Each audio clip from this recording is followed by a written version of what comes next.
ప్రభువు నామములో మీ అందరికీ వందనాలు. గిఫ్ట్ ఆఫ్ ఫెయిత్ మినిస్ట్రీస్ వారి విశ్వాస నావ అనే ఈ యొక్క ఆధ్యాత్మిక కార్యక్రమానికి మమ్మల్ని ప్రేమపూర్వకంగా ఆహ్వానిస్తున్నాం. ఇప్పుడు సిస్టర్ ఎం ఇందిరామోహన్ గారు దైవ సందేశాన్ని అందిస్తారు. ఈ యొక్క ఆధ్యాత్మిక కార్యక్రమం మీ ఆత్మీయ జీవితాలకు మేలుకరంగాను దీవెనకరంగాను ఉండాలని ప్రార్థిస్తున్నాం. జీవము గల దేవుని నామానికి మహిమ కలుగును గాక.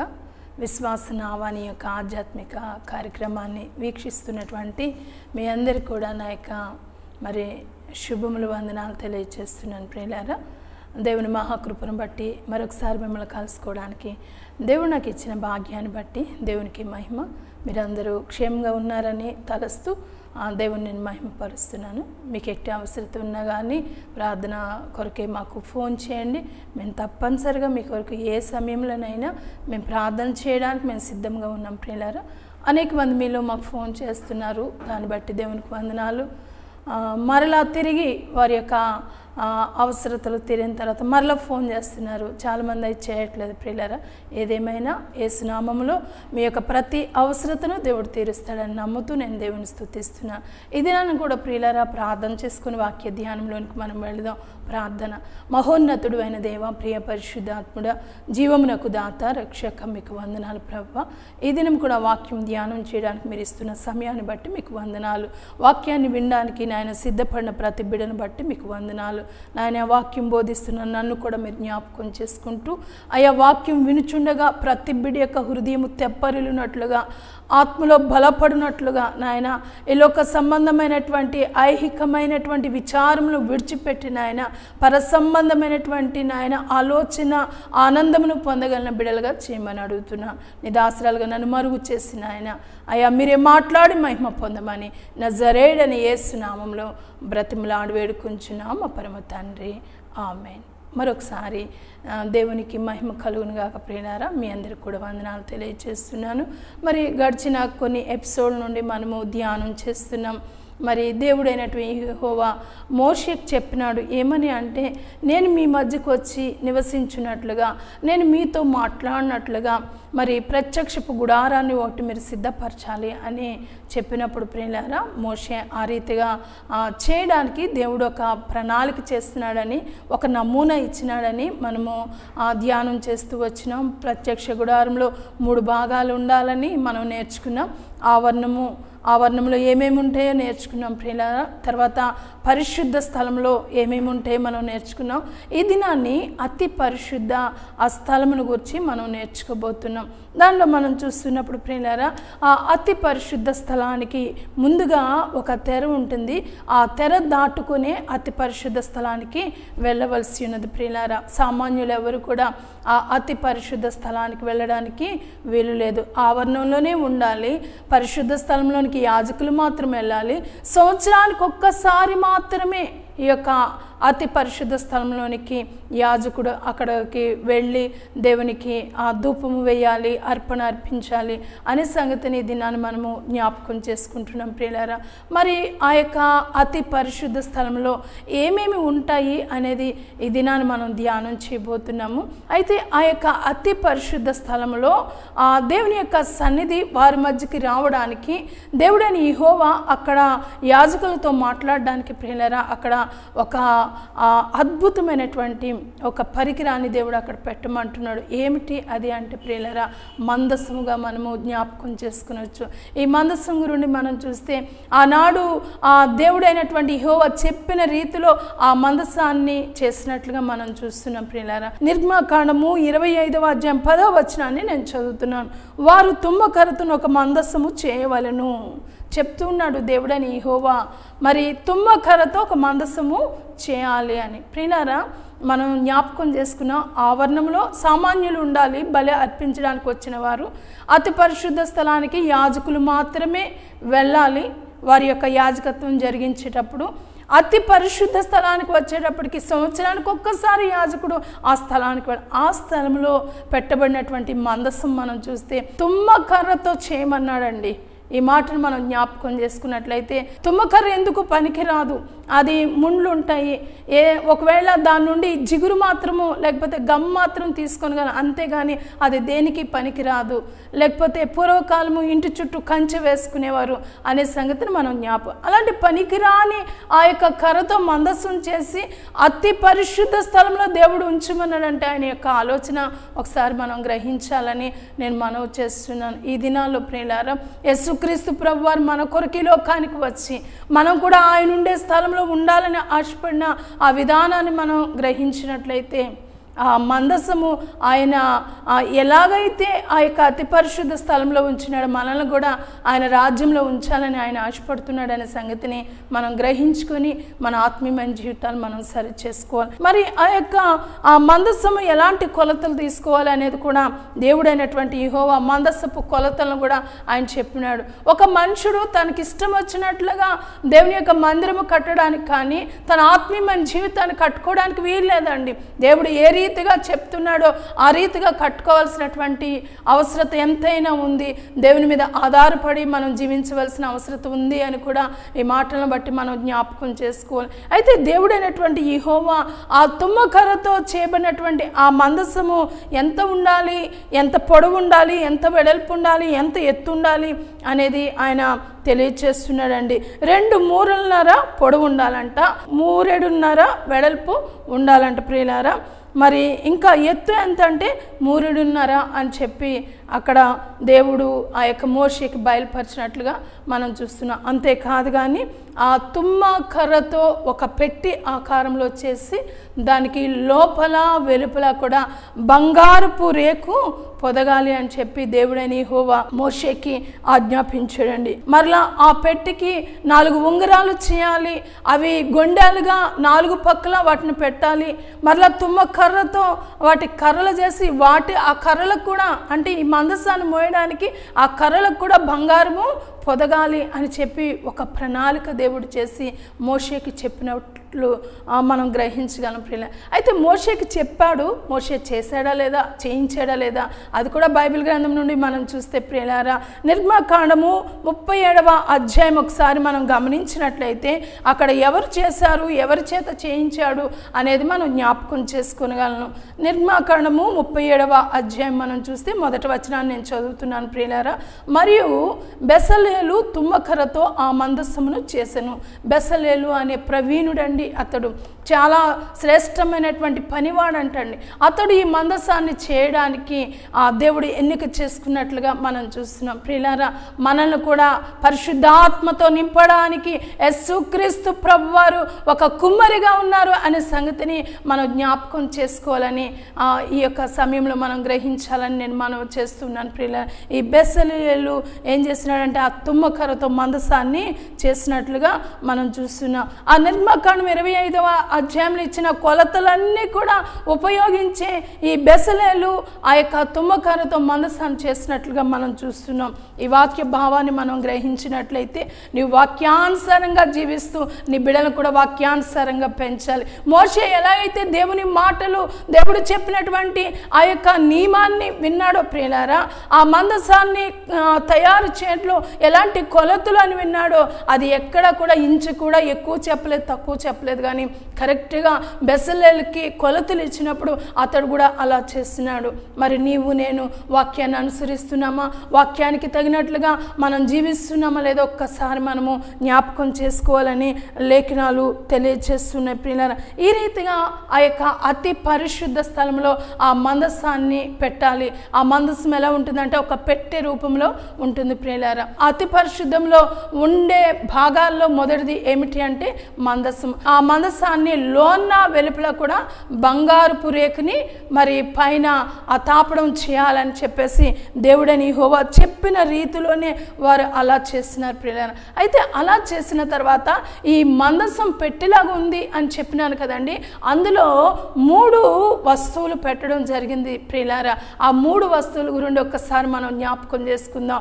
ఈ మందసము తుమ్మకర్రతో చేయబడింది, కానీ దానికి ఎప్పుడైతే ఈ బంగారపు రేకును పొదిగినారో అది తలతలలాడుతూ ప్రియులారా ఒక చక్కటి అందాన్ని అది పొందుకున్నట్లుగా మనం చూస్తున్నాం. మనం కూడా మరి ఒక మానవునిగా అయితే దేవుని రాజ్యంలో వారసత్వాన్ని మనం పొందలేము. కానీ ప్రియులారా ఎప్పుడైతే యేసుక్రీస్తు ప్రభువారి యొక్క ఆ రక్తము చేత మనం కడగబడతామో, ఎప్పుడైతే యేసుక్రీస్తు ప్రభువుని మన యొక్క రక్షకునిగా మనం అంగీకరిస్తామో, అప్పుడు ఈ జీవిత ప్రయాణం ముగిసిన తర్వాత దేవుని రాజ్యానికి మనం వారసులం అవుతాము.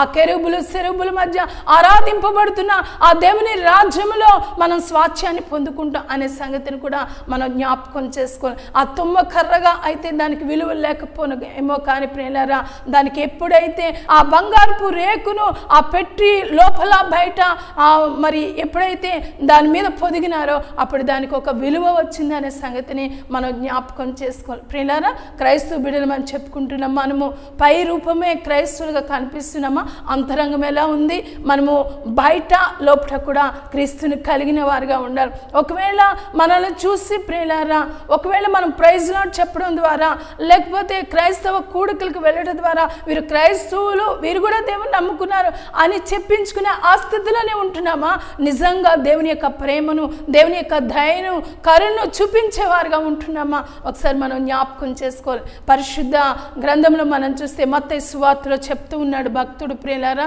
ఏమనంటే హృదయం నిండిన దానిని బట్టి పెదవులు మాట్లాడతాయి. మన హృదయంలో ఎవరి చేత మనం నింపబడి ఉన్నాం, మనం దేని చేత నింపబడి ఉన్నాం, పరిశుద్ధాత్మ చేత మనం నింపబడినటువంటి వారిగా మనం ఉండాలని దేవుడు ఆశపడుతున్నాడు అనే సత్యాన్ని మనం జ్ఞాపకం చేసుకోవాలి. అయితే అలా చేసినటువంటి ఆ యొక్క మందసాన్ని అతి పరిశుద్ధ స్థలంలో పెట్టినప్పుడు ప్రియులారా అక్కడ 3 వస్తువులు దానిలో పెట్టినట్లుగా మనం చూస్తున్నాం.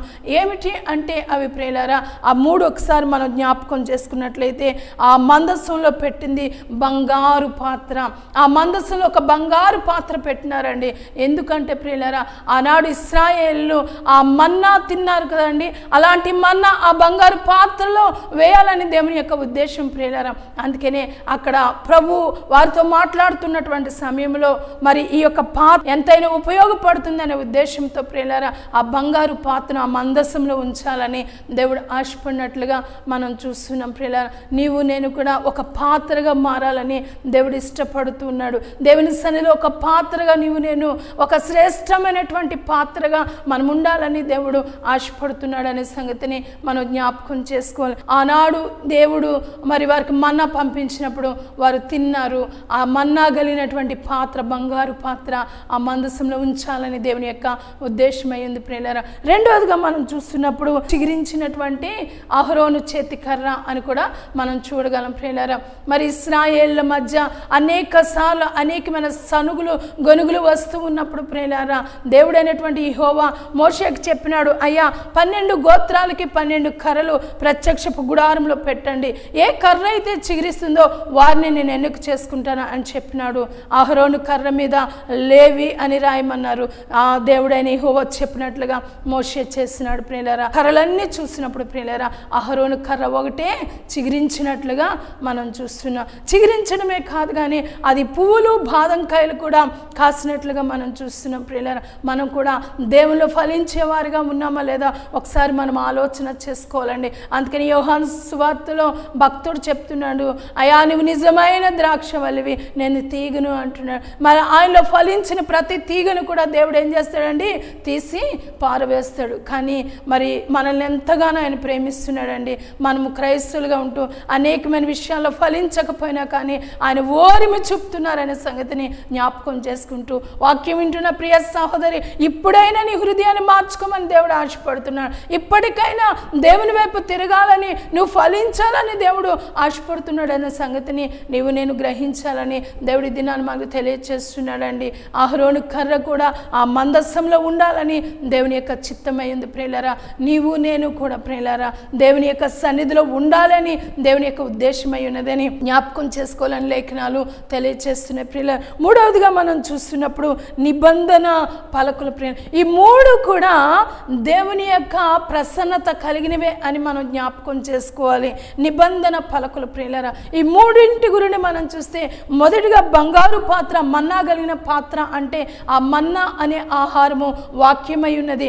ఆనాడు ఇశ్రాయేలు ఆకలి తీర్చడానికి పరలోకంలో దూతలు తినే ఆహారాన్ని దేవుడు పంపించినాడండి. ఆ పాత్ర, బంగారు పాత్ర అక్కడ ఉండాలని దేవుడు ఆశపడుతున్నాడు. అలానే రెండవది మరి అహరోను చిగిరించినటువంటి చేతికర్ర అని మనం చూస్తున్నప్పుడు ప్రియులారా, మరి అన్ని కర్రల్లో కూడా దేవుని కృప ఆ యొక్క లేవి వంశస్థుల మీద ఉన్నది అనే సంగతిని మనం జ్ఞాపకం చేసుకుంటున్నాం. మూడవదిగా మనం చూసినప్పుడు నిబంధన పలకలు ప్రియులారా, ఇవి ఎలా వచ్చినాయి అండి ఇశ్రాయేలీల కంటే 40 రాత్రింబగళ్ళు ప్రియులారా మోషే దేవునితో ఆ కొండ మీద గడిపినటువంటి దినాల్లో ఇశ్రాయేల్ ప్రజలకి దేవుడు ఇచ్చినటువంటి 10 ఆజ్ఞలు అనే సంగతిని మనము జ్ఞాపకం చేసుకోవాలి ప్రియులారా. ఇదిగో యేసుక్రీస్తు ప్రభుని కలిగినటువంటి నీవు నేను కూడా మరి ఆయనకి శ్రేష్టమైనటువంటి ఒక బంగారు పాత్రగా చిగురించే అనుభవం కలిగిన వారుగా, నూతనమైనటువంటి జన్మ అనుభవం కలిగినటువంటి వారుగా, నిబంధనకు కట్టుబడి ఆ వాక్యానికి లోబడేవారుగా మనం ఉండాలని దేవుడు ఆశపడుతూ ఉంటుండగా, వాక్యం వింటున్న ప్రియ సహోదరి, మందసం దేంతో చేయబడింది తెలుసా? తుమ్మకర్రతో చేయబడి, నీవు నేను మట్టితో చేయబడిన క్రీస్తు శ్వాస నిశ్వాసంలో మనలో ఉంచినాడు కనుకనే ఈ దినాన్ని మనం జీవంతో ఉన్నామనే సంగతిని మర్చిపోవద్దని నేను మనవి చేస్తున్నా. అందుకనే సామెతల గ్రంథకర్త చెప్తున్నాడండి. సామెతల గ్రంథము 20వ అధ్యాయం 27వ వచనంలో అంటున్నా, నరుని ఆత్మ యెహోవా పెట్టిన దీపం అండి, ఈ దీపము ఆరిపోదండి, ఈ దీపము నిత్యము వెలగాలి. ఎక్కడ అగ్నిగుణంలో కూడా వెలుగుతుంది, నిత్యత్వంలో కూడా వెలుగుతుంది, కానీ ఎక్కడ ఎలగాలి నీ దీపం అని నువ్వు ఆశపడుతున్నావు ఒకసారి జ్ఞాపకం చేసుకోవాలని దేవుడి దినాన్ని మనతో మాట్లాడుతున్నాడు ప్రియులారా. ఈ 3 కూడా ఆ మందసంలో ఉన్నట్లుగా మనం చూస్తున్నాం. మరి మనలో కూడా ఆ తండ్రి అయిన దేవుణ్ణి, ఆ కుమారుడైన యేసుక్రీస్తు ప్రభువాన్ని, పరిశుద్ధాత్మను కలిగి త్రియేక దేవుని కలిగినటువంటి అనుభవం మనకున్నదా లేదా ఒకసారి మనం ఆలోచన చేయాలని లేఖనాలు తెలియచేస్తున్నాయి ప్రియులారా. బైబిల్ గ్రంథం నుండి మనం చూస్తున్నప్పుడు ప్రియులారా, మరి మన యొక్క ఆత్మీయమైన జీవితం ఫలింపుకి ఈ మందసం ఎలాగైతే ఆ దేవుని సన్నిధిలో ఉన్నదో ప్రియులారా, ఆ అతి పరిశుద్ధ స్థలంలో ఉందో నీవు నేను కూడా ఆయన రాజ్యంలో ఉండాలని దేవుడు ఆశపడుతున్నాడు. అందుకనే యోహాను సువార్త 15వ అధ్యాయము 7వ వచనం మనం చూస్తే అక్కడ అంటున్నాడు, నా యందు మీరును మీ యందు నా మాటలు నిలిచి ఉండిన ఎలా మీకు ఏది ఇష్టమో అడుగుడి, అది మీకు అనుగ్రహింపబడును. ఇదిగో ఆయన మాటలు మనలో ఉండాలంటండి, మనం ఆయనలో ఉండాలి. ఈ లోకంలో అది కావాలి ఇది కావాలని కాదు ప్రియులారా, ఈ లోకంలో ఏది కావాలని మనం కోరుకున్నా కానీ ఈ లోకంలో అది శాశ్వతం కాదు, మనమే శాశ్వతం కాదండి, కానీ ఆ నిత్యత్వం శాశ్వతం కనుక ఆ నిత్య రాజ్యమును కోరుకునే వారిగా మనం ఉండాలని దేవుడి దినాన్ని ఆశపడుతూ ఉన్నాడు ప్రియులారా. నా యందు మీరును మీ యందు నా మాటలను నిలిచి ఉండిన ఎలా మీకు ఏది ఇష్టమో అడుగుడి, అది మీకు అనుగ్రహింపబడును అని చెప్తూ, మీరు బహుగా ఫలించుట వలన నా తండ్రి మహిమ పరచబడును. తండ్రి మహిమ పరచబడాలంటే మనం బహుగా ఫలించే వారిగా ఉండాలి. చూడండి, ఈ లోకంలో తల్లిదండ్రులు అనేక సార్లు బిడ్డలను బట్టి సంతోషించే పరిస్థితులు వస్తాయండి. వారి బిడ్డలను ఎవరైనా మెచ్చుకుంటే ఆ తల్లిదండ్రులు ఎంత సంతోషిస్తారు, కానీ ఆ తండ్రి ఆ దినాన్ని సంతోషిస్తాడు, లేకపోతే ఆ తండ్రి భూమి మీద ఉన్నంత వరకే సంతోషిస్తాడండి. కానీ యుగ యుగములు ఆయనతో నీవు నేను మనతో ఆయన సంతోషించే ఆ భాగ్యాన్ని దేవుడు మనకి ఇవ్వబోతున్నాడు అనే సత్యాన్ని, అది శాశ్వతమైన రాజ్యమైన సత్యాన్ని మనం గ్రహించాలని లేఖనాలు తెలియచేస్తున్నాయి ప్రియులారా. ఒక పాత నిబంధనలోనే కాదు ప్రియులారా, మందసంగురుండి ఇదిగో క్రొత్త నిబంధనలో కూడా దేవుడు ఆ మందసంగురుని తెలియచేస్తున్నాడు. ఆనాడు ఇశ్రాయేల్ ఆ మందసం ఎక్కడ ఉంటే అక్కడ దీవింపబడు. ఈ దినాన్ని దేవుని కలిగిన నీవెక్కడ ఉంటే అక్కడ దీవెన కావాలంటే నీలో యేసై ఉండాలి అనే సంగతిని గ్రహించాలని లేఖనాలు తెలియచేస్తూ ఉన్నాయి ప్రియులారా. అయితే హెబ్రీ పత్రిక 9వ అధ్యాయము మరి 3వ వచనాన్ని నేను చదువుతున్నా. 2వ తెరకు ఆవుల అతి పరిశుద్ధ స్థలమను గుడారం ఉండెను, అందులో సువర్ణ దుపాతియు అంతటను బంగారు రేకులతో తాపబడిన నిబంధన మందసమును ఉండెను. ఆ మందసంలో మన్నాగల బంగారు పాత్రయు చిగురించిన అహరోను చేతికర్రయు నిబంధన పలకలను ఉండెను. ఇది పాత నిబంధనలో ఒక్కటే కాదు, కానీ నూతన నిబంధనలో కూడా ఇక్కడ వ్రాయబడి ఉన్నది అనే సత్యాన్ని మీకు గుర్తు చేయాలని నీ వాక్యాన్ని నేను చదివినాను ప్రియులారా. ఇక్కడ మనం చూస్తున్నప్పుడు ఆ నిబంధన మందసంలో ఏమేమి ఉన్నాయో మనము ధ్యానం చేసినాం. బంగారు పాత్ర ప్రియులారా, ప్రియులారా.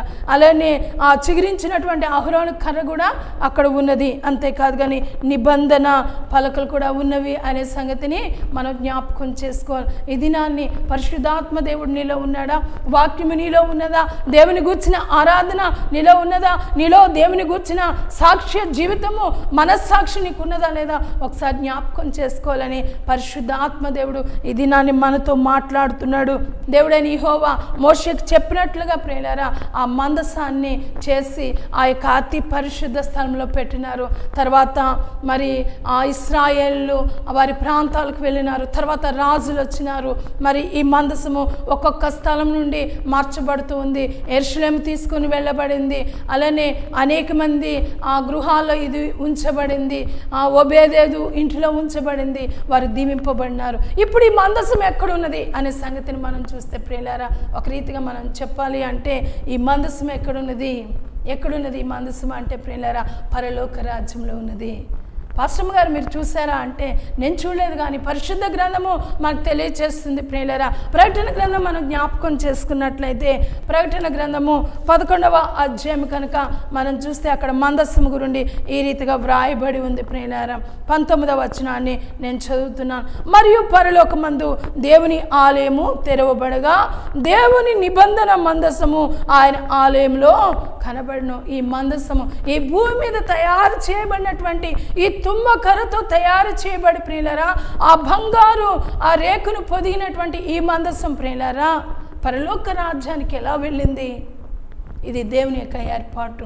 నీవు నేను కూడా పరలోక రాజ్యానికి వెళ్ళడానికి యేసుక్రీస్తు ప్రభువారి లోకానికి వచ్చినారు ప్రియులారా.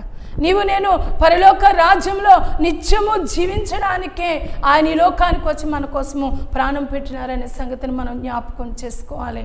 పరలోక రాజ్యంలో ఉండడానికి అర్హులమైన మనము అసలు ఆ తుమ్మ కర్ర ఈ భూమి మీద దేవుడైనటువంటి యెహోవా పుట్టించిన ఈ తుమ్మ కర్ర మరలా పరలోక రాజ్యంలో మందస్సంగా ఉన్నది అంటే అది దేవుని యొక్క ప్రణాళిక, దేవుని యొక్క ఉద్దేశమై ఉన్నట్లుగా నీవు నేను కూడా తప్పిపోయినటువంటి మనము ప్రియులారా నశించిపోయిన మనల్ని రక్షించడానికి తన ప్రియ కుమారుడైన యేసుక్రీస్తు ప్రభువుని తండ్రి అయిన దేవుడు పంపించినాడు. ఎప్పుడైతే ఆయన అడుగు జాడలో మనం నడుస్తామో ప్రియులారా ఆయన చిత్తాన్ని ఎప్పుడైతే మనం నెరవేరుస్తామో మనం కూడా ఆయన కుమారులు కుమార్తెలుగా మనం ఉండగలము. అందుకని ఆయన అంటున్నాడు యోహాను సువార్త 1వ అధ్యాయం కనుక ఒక్కసారి మనం జ్ఞాపకం చేసుకున్నట్లయితే అక్కడ పరిశుద్ధాత్మ దేవుడు శ్రేష్టమైన మాటను తెలియజేస్తున్నాడు. యోహాను సువార్త 1వ అధ్యాయము 12వ వచనం చూడాలి ప్రియులారా. అక్కడ అంటున్నాడు తను ఎందరు అంగీకరించిరో వారందరికీ నీవు నేను అంగీకరిస్తున్నామా? మనందరము పాపము చేసి దేవుడు అనుగ్రహించినటువంటి మహిమలో మనం ఉన్నాము. దేవుని యొక్క ఆ మహిమను పొందలేనటువంటి స్థితిలో మనం ఉన్నాం ప్రియులారా. ఆ మహిమను తిరిగి ఇవ్వడానికే యేసుక్రీస్తు ప్రభువారి లోకానికి వచ్చినారు. అయితే ఆ ప్రభు యందు ఎవరైతే నమ్మిక ఉంచుతారో ఎవరైతే విశ్వాసం ఉంచుతారో ప్రియులారా వారు దేవుని కుమారులు అనబడతారని ఈ లేఖనం చదివితే మనకు అర్థమవుతుంది. అక్కడ అంటున్నాడు తను ఎందరు అంగీకరించిరో వారందరికీ అనగా తన నామమందు విశ్వాసం ఉంచిన వారికి దేవుని పిల్లలగుటకు ఆయన అధికారం అనుగ్రహించెను. నీవు నేను దేవుని పిల్లలుగా అధికారం మనం పొందుకోవాలంటే ప్రియులారా ఆయన యందు విశ్వాసం ఉంచాలి. ఆయన బిడలమైతే ఆయన యొక్క పరలోక రాజ్యము మనకి ఇవ్వబడుతుందనే సత్యాన్ని మనం గ్రహించాలని లేఖనాలు తెలియజేస్తున్నాయి. ఈ లోకంలో ఒక తండ్రి ఉన్నాడు అనుకోండి, ఆ తండ్రికి ఉన్నవన్నీ కూడా ఎవరికి ఇవ్వబడతాయి అంటే పక్కనున్నటువంటి ఇంటి వారికి ఇవ్వబడవండి, వారి బిడలకి ఇవ్వబడతాయి. అలానే మనము ఆయన తండ్రిగా మనం ఎన్నిక చేసుకున్నట్లయితే ఆయన మన రక్షకుడు అని మన నోటితో మనం ఒప్పుకొని ప్రియులారా హృదయంలో విశ్వసించిన ఇదిగో దేవుని బిడలమనే అధికారాన్ని మనం పొందుతాం. ఎప్పుడైతే ఆ యొక్క అధికారాన్ని మనం పొందుతామో ఈ లోకంలో మన యొక్క జీవిత ప్రయాణము ముగిసిన తర్వాత మన తండ్రి ఇంటికి మనం వెళ్తాం ప్రియులారా. అందుకని ఒక భక్తుడు ఈ లోకంలో ఆత్మ సంబంధమైనటువంటి ఆ జీవితాన్ని కలిగిన వాడుగా ఈ లోక సంబంధమైన విషయాలు అనేకమైన విషయాల్లో నలిగిపోయినటువంటి వ్యక్తిగా ఒక చక్కటి పాట పాడతాడు. మార్గము చూపుము ఇంటికి నా తండ్రి ఇంటికి అని. నిజంగా దేవుని యొక్క ఇంటిలో ఆనందం ఉంటుందండి. దేవుని యొక్క ఇంటిలో ఎంతో సంతోషం ఉంటుందండి.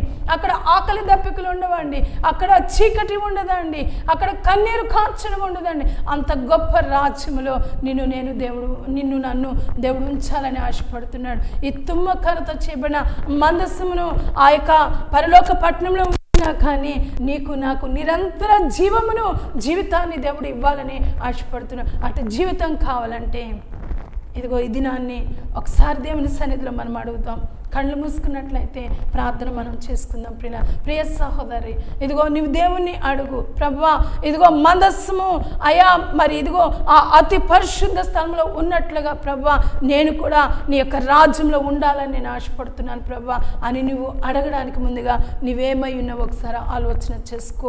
లేఖనాలు సెలవిస్తున్నాయి, మనం మట్టి వారమని, ఇంతలో కనబడి అంతలో ఆవిరి అయిపోయే నీటి లాంటి వారమని, నీటి బుడగ లాంటి వారమని లేఖనాలు సెలవిస్తున్నాయి. ప్రియులారా, మరి ఇలాంటి జీవితాలు కలిగినటువంటి మనల్ని రక్షించడానికి వచ్చిన యేసయ్యని మనం కలిగి ఉంటే ఈ దినాన్ని మన నోటితో మన యొక్క జీవితంలో మనం చేసిన పాప జీవితాన్ని మనం ఒప్పుకున్నట్లయితే ప్రభు ఇప్పుడే తన కృపతో మనల్ని ఆవరించి ఆయన రాజ్యానికి వారసులుగా చేయడానికి ఆయన ఇష్టపడుతున్నాడు. ప్రార్థనలో ప్రియ సహోదరి, ప్రభువును అడుగు. ప్రభువా, ఇదిగో తుమ్మకర్రే కానీ దాని మీద బంగారు ఆ రేకును పొదిగినప్పుడు అది విలువైందిగా అయింది.